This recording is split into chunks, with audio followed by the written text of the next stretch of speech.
સોમનાથના દુધિયા નાગદેવતા મંદિરે બહેનો દ્વારા દૂધનો અભિષેક કરાયો તો સોમનાથ દાદાના સાનિધ્યમાં તન્ના દામણી ગેસ્ટ હાઉસની બાજુમાં રોડ ઉપર ભોયરામાં દુધિયા નાગદેવતાનું ભોયરું આવ્યું છે। ત્યાં પ્રાચીન નાગદેવતા બિરાજે છે। પ્રભાસ પાટણના નાના મોટા કોળી સમાજના અને ગામના લોકો મોટા પ્રમાણમાં દૂધ ચડાવે છે, પૂજા અર્ચના કરે છે, પ્રસાદ ચડાવવામાં આવે છે। નાગપંચમી નિમિત્તે શોભાયાત્રા કાઢવામાં આવે છે। નાના મોટા કોળીવાડામાંથી સેવકો જોડાય છે। હરડાપોળમાં આવેલા તુંગલ દાદા અને રામરાગ ચોકમાં મરાઠા બાપાને ધ્વજા અને પૂજા કરવામાં આવે છે અને ત્યાંથી નાગદેવતાની પૂજા અર્ચના ધ્વજાની પૂજા કરી ધ્વજા ચડાવવામાં આવે છે। જે કેસમી ગુજરાતી સાથે મહેશ વાજા, સોમનાથ।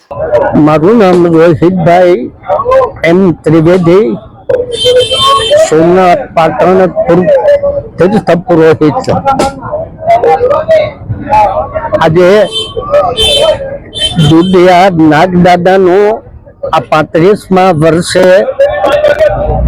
બૈરાપોર નાના મોટા કોલીવાડા સમસ્ત પાટણ ગામના પબ્લિક આ બધા સાથે મળી દાદાનો વરઘોડો અમે કાઢીએ। બરડાપુરમાંથી 34 બહેનો સાથે થાળ સહિત પૂજાપા સહિત પેલા રામડા ચોકની અંદર મરાઠા બાપાનું પૂજન થાય, ત્યાં એની ધજા ચડે। ત્યાર પછી બરડાપુરમાં તુંગલ દાદાનું મંદિર છે, એ તુંગલ દાદાના મંદિરની અંદર 1650 પૂજન કરી અને ધજા ચડાવ્યા। પછી વાચ્ય ગાચ્ય આવે છે દુધિયા નાગદાદા। એ દુધિયા નાગદાદા ત્યાં 34 બહેનોના થાળ સહિત બધું પૂજન કરી અને ત્યાં એક ગજાનું આરોહણ અમે કરાવીએ। આ પરંપરા 35 વર્ષ થઈ, આજ 35 વર્ષ પૂરા થયા ત્યારથી આ પરંપરા નિભાવીએ અને તુંગલ દાદાનું પૂજન અને સેવા કરીએ।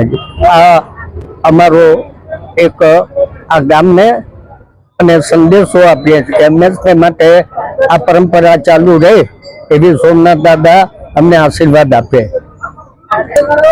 વેરાવળ પાટણ આજુબાજુના શહેરમાંથી અનેક લોકો દૂધ, અગરબત્તી, પ્રસાદ, હાર ફૂલ આ દાદાનું પૂજન કરવાને માટે સાંજ સુધી, સાંજના 7, 7:30 સુધી, જ્યાં સુધી આરતી ન પતે ત્યાં સુધી આ બધું પૂજન અમે ચાલુ રખાવીએ।